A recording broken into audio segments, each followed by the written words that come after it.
ಗುರುಭ್ಯೋ ನಮಃ.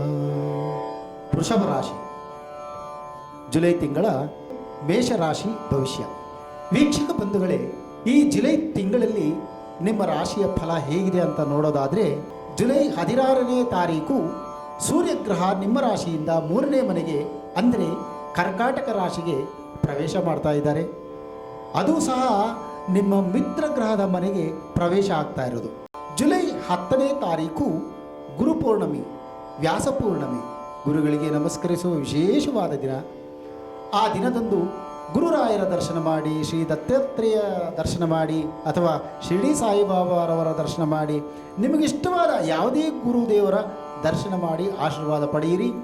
ಜೊತೆಗೆ ನಿಮಗೆ ವಿದ್ಯೆ ಕಲಿಸಿದ ಅಥವಾ ನಿಮಗೆ ಬದುಕಿನ ದಾರಿ ತೋರಿಸಿದ ವ್ಯಕ್ತಿಯನ್ನು ಗುರುವಾಗಿ ಭಾವಿಸಬೇಕು.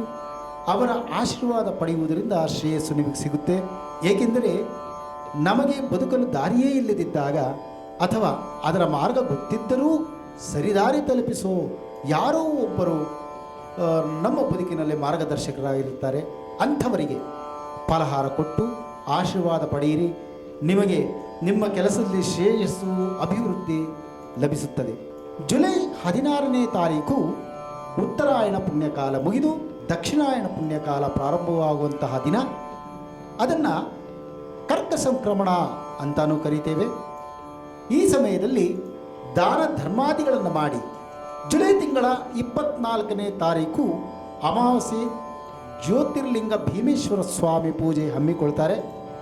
ನಮ್ಮ ಹಿಂದೂ ಧರ್ಮದ ಪರಂಪರೆಯಲ್ಲಿ ಆ ದಿನ ವಿಶೇಷವಾಗಿ ಮದುವೆಯಾದ ಹೆಣ್ಣುಮಕ್ಕಳು ಹಾಗೂ ತಾಯಂದಿರು ತನ್ನ ಗಂಡನಿಗೆ ಭೀಮನಂತಹ ಶಕ್ತಿ ಸಿಗಲಿ, ಅವರಿಗೆ ದೇವರು ಒಳಿತನ್ನು ಮಾಡಲಿ, ದೀರ್ಘಾಶಯನ್ನು ಕೊಡಲಿ ಎಂಬುದಾಗಿ ಪೂಜೆ ಮಾಡುವುದರ ಮೂಲಕ, ಅಂದರೆ ಪತಿದೇವರಿಗೆ ಪೂಜೆ ಮಾಡುವ ಮೂಲಕ ಸೇವೆಯನ್ನು ಸಲ್ಲಿಸ್ತಾರೆ ಪತಿದೇವರಿಗೆ.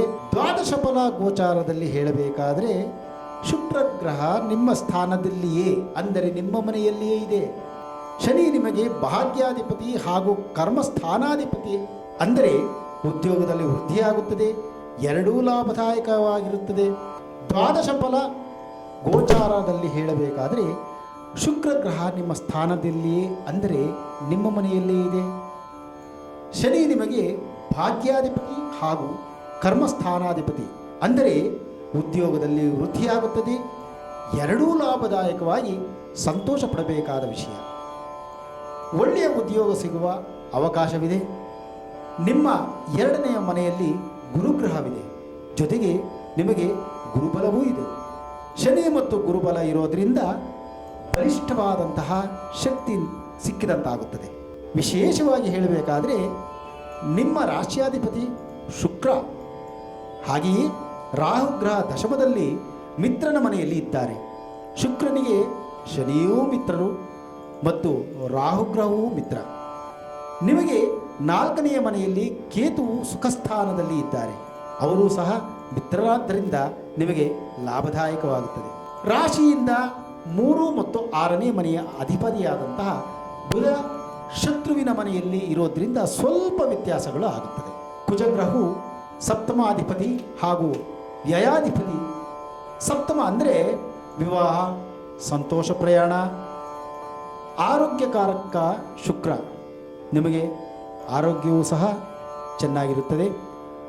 ಆನಂದದ ಸಮಯವಾಗಿದ್ದು ಶುಭ ಕಾರ್ಯಗಳಲ್ಲಿ ಯಾವುದೇ ತೊಡಕುಗಳಿರುವುದಿಲ್ಲ. ಬುಧ ಗ್ರಹವನ್ನುಳಿದು ಇನ್ನೆಲ್ಲ ಗ್ರಹಗಳು ನಿಮಗೆ ಅನುಕೂಲಕರವಾದ ಸ್ಥಾನದಲ್ಲಿದೆ. ಭವಿಷ್ಯ ಉಜ್ವಲವಾಗುತ್ತದೆ. ಬಂಡವಾಳ ಹೂಡಿಕೆಯ ಒಳ್ಳೆಯ ದಿನಗಳು. ಯಾವುದೇ ನೀವು ಮಾಡುವ ಕೆಲಸ ಕಾರ್ಯಗಳಲ್ಲಿ ಜಯಪ್ರಾಪ್ತಿಯಾಗುತ್ತದೆ. ಬುಧ ಗ್ರಹ ನಿಮಗೆ ಶತ್ರುಸ್ಥಾನ ಇರುವುದರಿಂದ ಸ್ವಲ್ಪ ಎಚ್ಚರಿಕೆಯಿಂದ ಇರಿ, ದುಡುಕಬೇಡಿ. ವಾಹನ ಪ್ರಯಾಣದಲ್ಲಿ ಎಚ್ಚರಿಕೆಯಿಂದ ಇರಿ. ಶುಭ ಕಾರ್ಯದ ವಿಚಾರ ಬಂದಾಗ ಮನೆಯಲ್ಲೇ ಮಾತುಕತೆ ಮಾಡಿ ಪರಿಹಾರಾರ್ಥವಾಗಿ ಮಹಾವಿಷ್ಣುವಿನ ಸ್ತೋತ್ರವನ್ನು ಪಡಿಸಿ, ಒಳ್ಳೆಯದಾಗುತ್ತದೆ.